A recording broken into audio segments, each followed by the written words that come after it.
We are VIMTV Velocities in Music. Today we're going to review a throwback from 1999 by the Flaming Lips, the Soft Bulletin. You voted for this one, guys. We put a throwback on every review set. We think throwbacks are an important part of music review.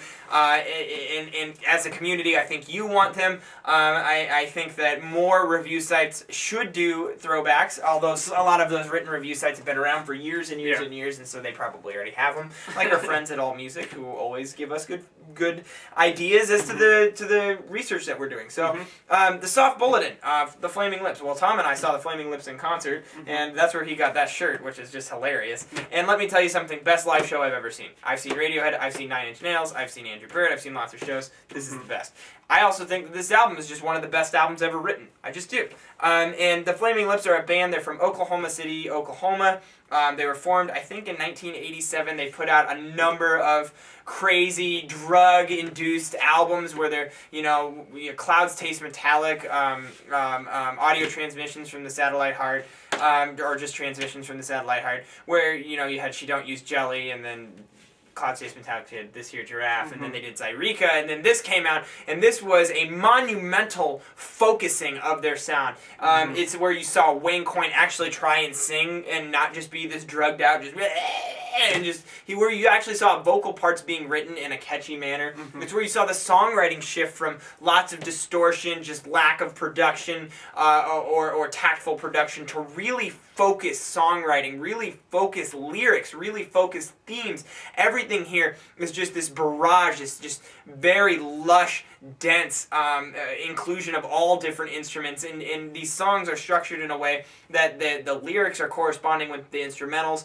as in my favorite track on the album, or second favorite track on the album, Suddenly Everything Has Changed, where you have these lyrics that are, he goes, suddenly everything that changed, and then the music changes, and then he goes, and suddenly everything that changed, and it changes back. And it's just, how the whole thing is put together, I think, is mastery. Now, and that same thing happens earlier in the album when he says, it seemed to cause a chain reaction. The music changes, and he says, in reality, there was no reaction. Bam.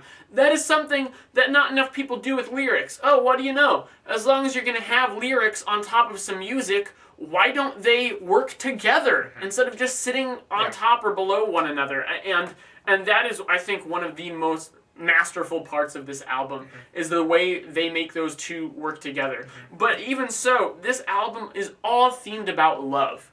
I mean, this whole thing is just like the Flaming Lips kind of existential look into what love is, what creates love. And normally that would be kind of tacky to me, but because they approach it from such an artistic, creative point of view, and because they tackle every aspect, high and low, good and bad, of love and what it is, and they do it in such a roundabout and interesting way, it makes it, so much more than any other breakdown of the concept that you've ever seen.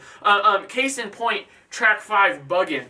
You've got the parallelism in the lyrics and the verses. It starts out with, I'm sorry, not Buggin', Spider Bite song. When you got that spider bite on your hand, and it was this devastation and stuff, and then you got in that accident with your car, and it's like, in all this time you think the person's gonna die is what Wayne Coyne's singing about. And then in the last verse, when you fell in love, it was so sweet. And so he's forcing you to compare falling in love, the act of falling in love, with getting a spider bite that could lead to an infection that kills you, and to getting into a near-fatal car crash. Oh my gosh, how mind-blowing is that? And it's done so tactfully. Exactly. And it sneaks up on you, and then you're just, these motifs that are just implanted in your brain, it just draws you back in because you realize they're all over this album. And another thing, you're right, and this album kind of takes this really dark turn, which the Flaming Lips are known for taking dark turns on their album. They're very big on the straight-through album listen. That's something I'm a big fan of. Now, this album, the tracks stand on their own, and they work together as one album. Listen, that dichotomy is just the icing on the cake. You can't beat it. But the last few tracks, 8 through 12, just get worse and worse and worse as far as just the concept. Just darker. Even in the track names, Waiting For A Superman, you know the song, you'll know what that means. Suddenly everything has changed. The Gash, Feeling Yourself Disintegrate, my favorite song on the album, probably the most simple and straightforward, but so well written and so moving that it just it blows my mind. And then the last track, which is actually an instrumental track where it's Sleeping on the Roof, which is just this moving, just really dark, just destruction song. Now, there's actually if you bought the CD, on the CD, there's two radio versions of these, of Waiting for Superman and Race for the Prize, on the very end. We choose not to look at those because that's really not what part of the album. Yeah. I think it's just tacked on at the end.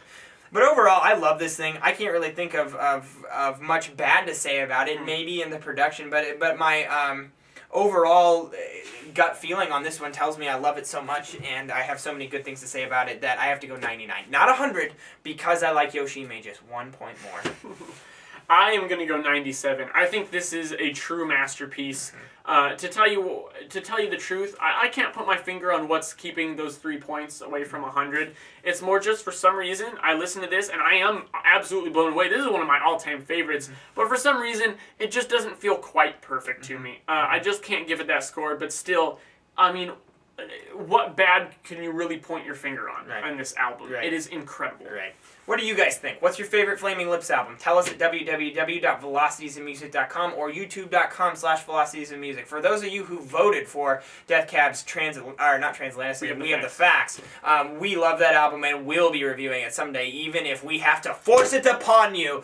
So definitely follow us, and when we make a video for the schedule, please vote. That's something that we highly value here. We let you vote for your album reviews. That's important. Also, Twitter, Facebook, that's where you'll find our links to the surveys. So definitely follow us there and become a member of the VIMTV community. I'm Jake. I'm Tom. And we are VIMTV Movie Music Critique Forward.